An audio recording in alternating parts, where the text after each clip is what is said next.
want to share my story really quick because I'm a condensed 20 years down into hopefully about 5 minutes.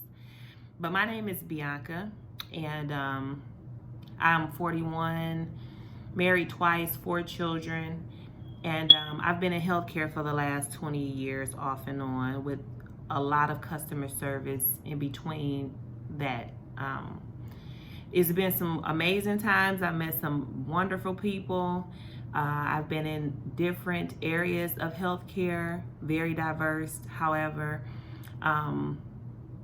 as I continue to walk in this journey, there were a lot of things that were very unexpected and very distasteful for me that compromised my morals and my integrity. So, with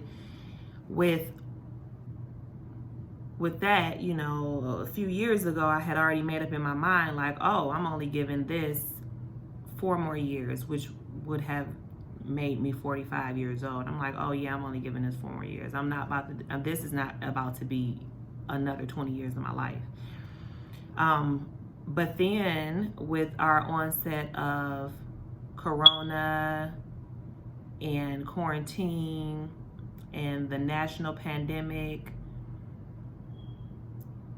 God was like, you know what? I run this. I run this, and if I say stop, we're gonna stop. Now back up a little bit. When I had my last child, which is now 2.5 years old, just being at home with her, I started realizing, like, wow, why is it that I only get 6 weeks to see your beautiful face, and then I have to get back into this rat race of a world? Like, why is that? I just felt so cheated, especially seeing that with my previous children, I was moving. It was more than just me moving. I was young, 2 jobs, school, babysitter, here, there, to where my oldest, I didn't even know she could tie her shoe, But because we always want to be better than our parents, I felt like, okay, as long as I'm working, I'm good. My mother didn't work.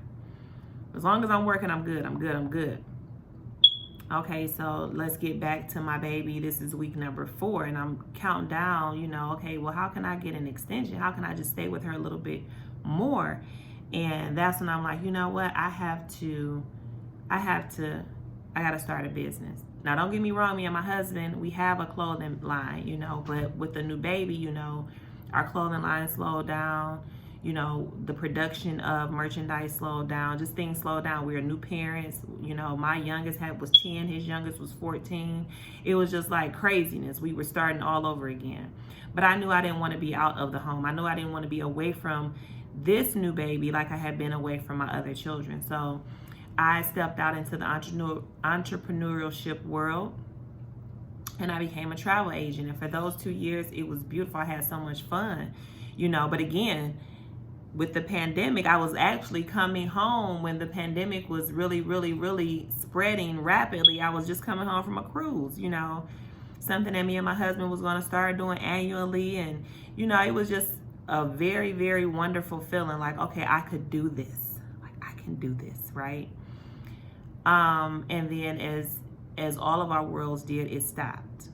And it stopped on so many different levels, right? And so with that halt came a lot of truths, ugly truths.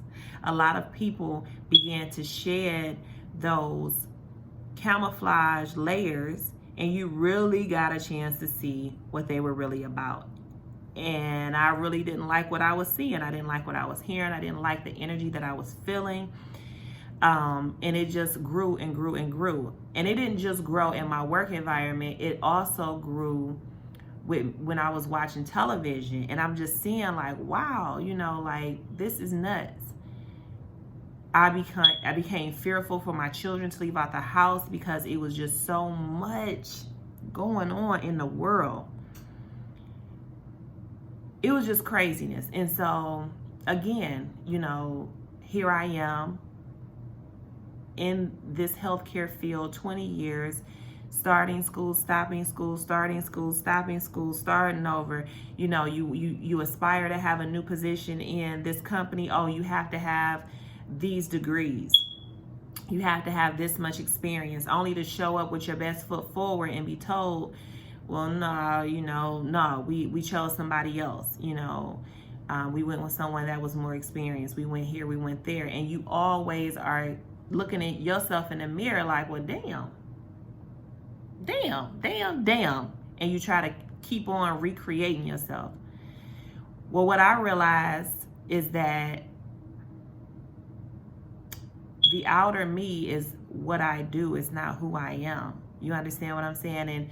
And I just got so tired of trying to continue to recreate myself for someone that has created themselves to fit the description of what this empire wants. What I mean by that is that, I just got tired of continuing to lay bricks in somebody else's establishment, home, kingdom, whatever you want to call it, while I'm laying bricks for companies whose unborn children will never have to work.